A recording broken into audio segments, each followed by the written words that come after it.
よし、行くぞ。ぐはイライラさすがに言ってほしいね。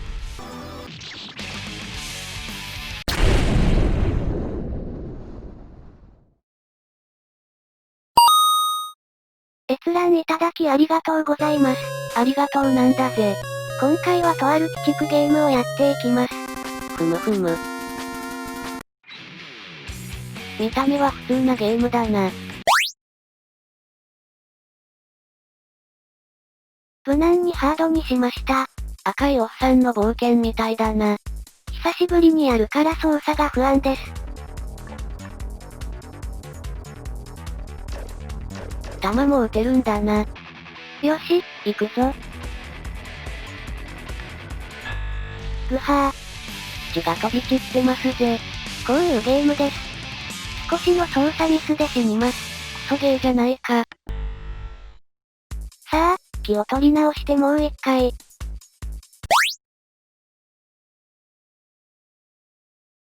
もうやめてもいいかな。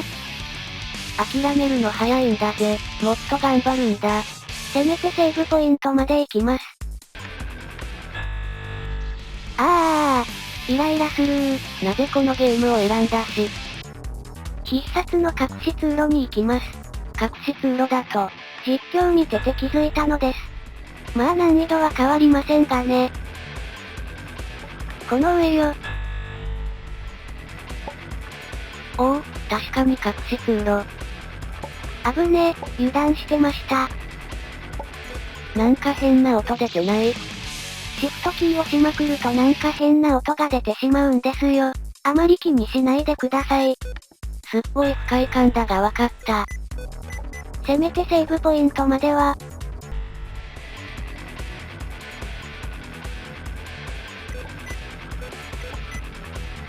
もうさすがに言ってほしいね。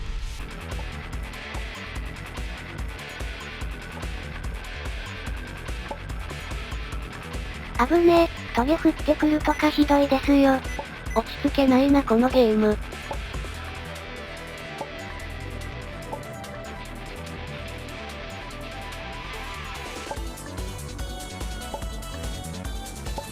なかなか上に上がれない。頑張れもう少しだ。行くぞー。そしてトゲである。くそ、もう一回。やったー。お、セーブポイントだ。とやー、ここで一段落。お疲れ様でした。サンプルなのでここまでで終了。では死にます。